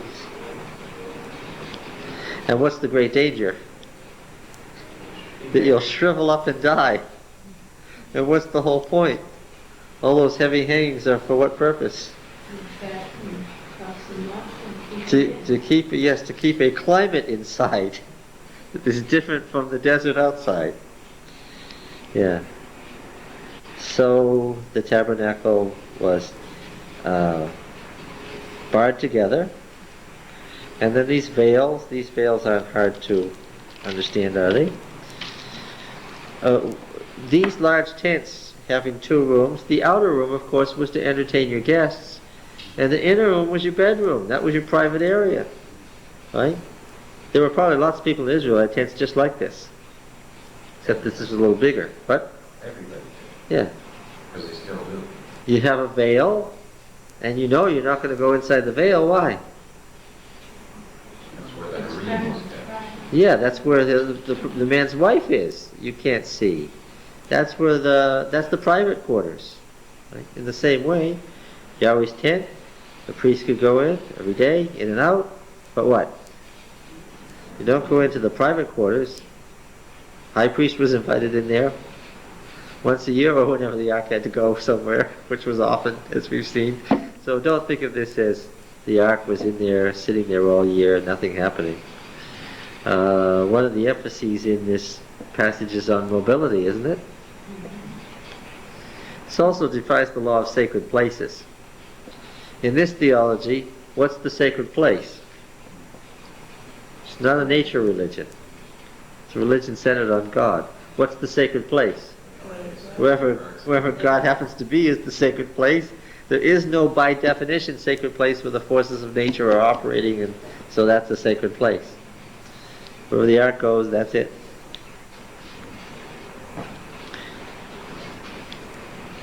All right, now the altar.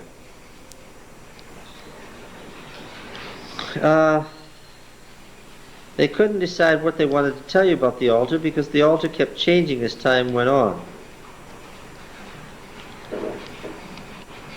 Later on, and certainly in David's time, when he had this same tent, the altar wasn't on the ground. What was it? It was up on a platform so that what? It could be seen by the crowd. Yeah. You got these 10-foot high hangings. The altar was way up on a platform so that when the ritual offering was made for the whole community, everybody standing in the court could see it. All right. Then the court itself. How about the altar of incense? That should skip something. Yeah, it's missing in this. It's missing here in this section. It shows up in the other section, and in the Septuagint it's in the most holy place. And where is it in Hebrews as a result? Because the author of Hebrews was following the Septuagint in the Old Greek. It's in the most holy place. Yeah. All right, and the court, and oil for the lamps, and garments for the priesthood. Aaron and Aaron's sons, 28:1. Nadab and Abihu, Eleazar, and Ithamar, the 4 priestly clans. Not the 4 priestly clans according to the Mosaic memory of this same event. Aaron, your brother, and his sons are to serve me as priests. In the recollection of the sanctuary in the wilderness, in the priestly literature in Exodus and Leviticus, there's no question that it was the sole sacred tent. There's no tent of meeting.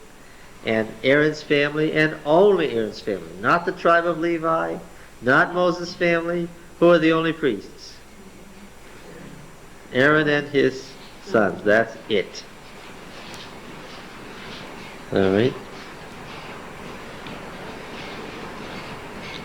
Now we've already seen, again, I don't think we need to belabor it, that just as the Egyptian high priest wore breastplates, pectorals, the high priest of Israel wore pectoral, and what was its shape? It was shaped like the camp of Israel. The camp of Israel, yes.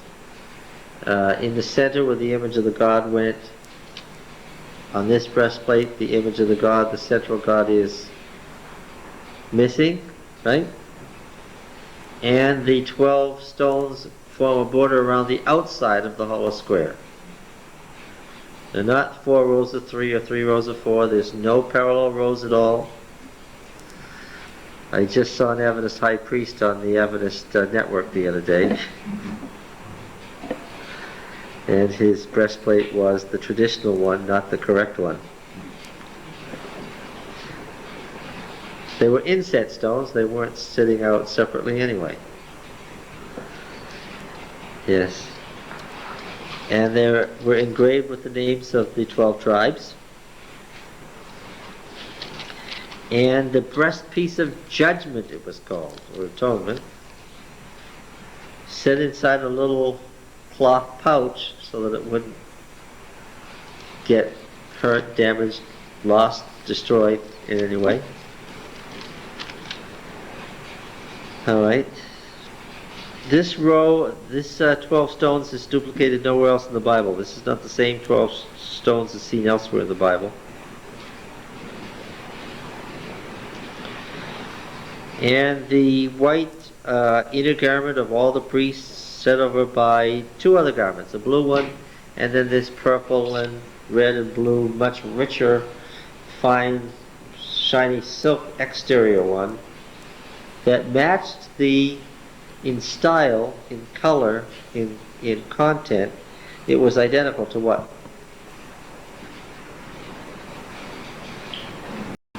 Yes.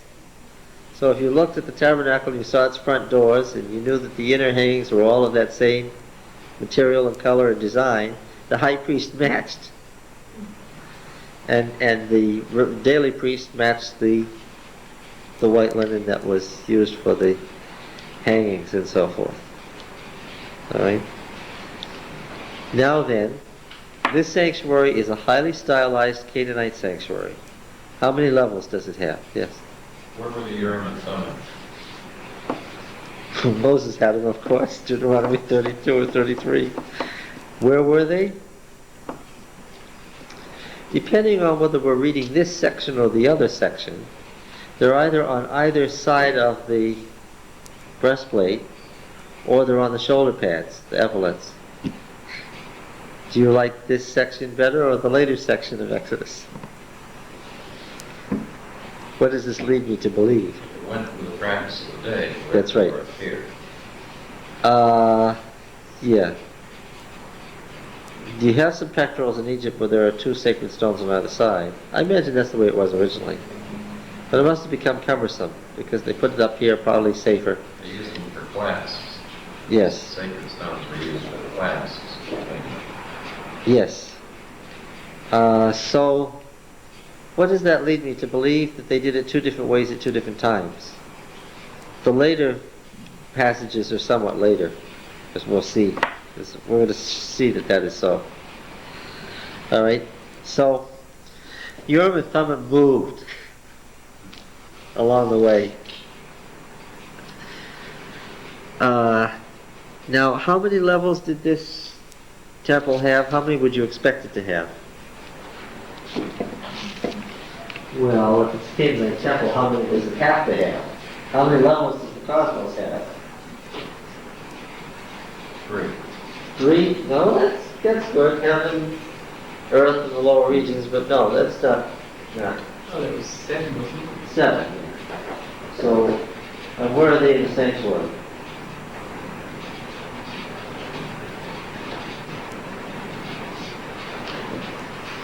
And then, look at that. Way out here, not trying to scale, was the priestly families, right? And then the tribes, and then the world beyond. You gotta put a gate here, gates. Again, how big was the square around the sanctuary? 3,000 feet? Per side. Right. So, how far across was it? Over a mile. Over a mile. That's what I told you before. It was 6,000 feet across. It was over a mile. This is 90 feet long, and it was over a mile square. We didn't get close to the sanctuary. All right? So,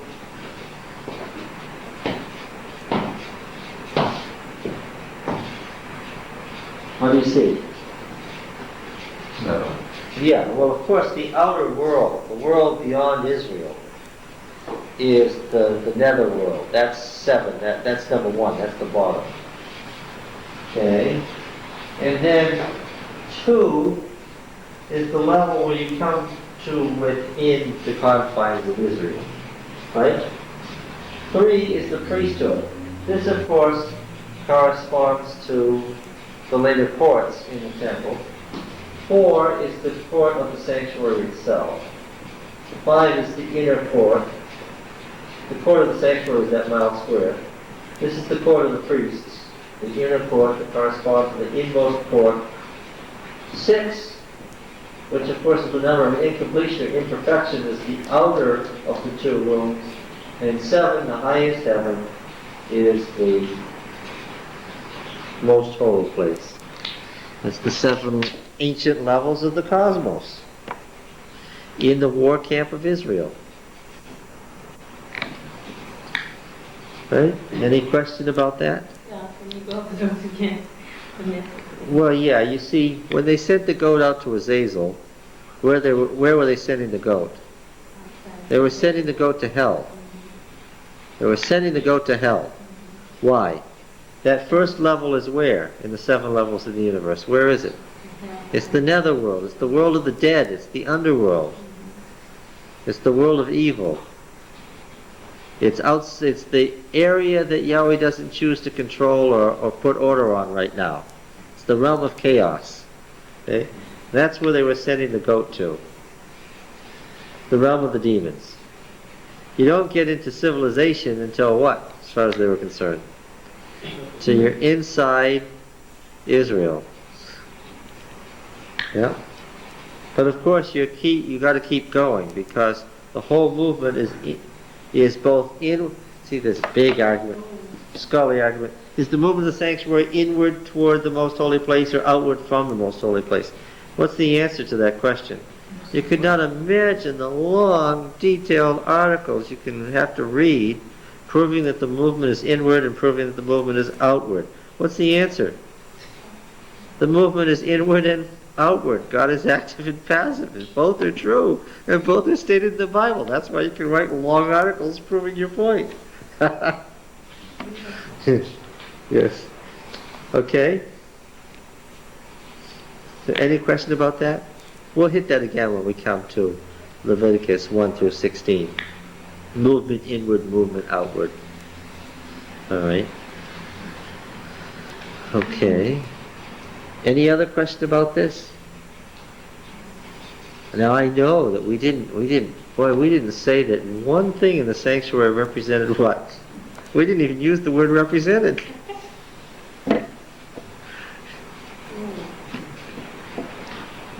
They would not have said that any of this represented Yahweh. Why? Yeah, because Yahweh was there. They wouldn't have said that the lampstand represented Jesus as the light of the world, would they? They surely would have thought that that was very strange thinking indeed. Right? Yeah. Okay. So, again, what is the primary and initial context of this whole thing?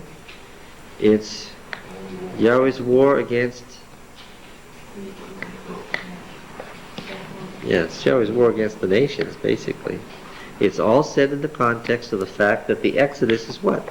The beginning of the wars of Yahweh. Okay. It's ironic that this should end up in a temple which becomes static and there isn't any movement at all. Right? Yeah. Okay. Next time. It would be well worthwhile to compare chapters 25 to 32 with the second description. See what you can find that's alike and different in 35 to 41. Is it 41? 40. Read 35 to 40 and compare it now. I presume that you read 25 to 32. I did. I read it a couple times. Now read that section and compare it to 35 to 40. Find out how they're the same and different, and see if you can ferret out any suggestion as to time between the two sections. And something else that bears good and useful reading by comparison is to read the description of the temple and see how they handled the description of the temple in comparison to how they handled the description of the sanctuary. Beginning in 1 Kings 6. See what similarities and dissimilarities you can find there. And there's Ezekiel. Yeah, we'll read Ezekiel 40 to 48 eventually and read his temple and see what's going on there too. Alright. And we'll even stop with the New Jerusalem, which is the temple in Revelation. Okay. Thank you.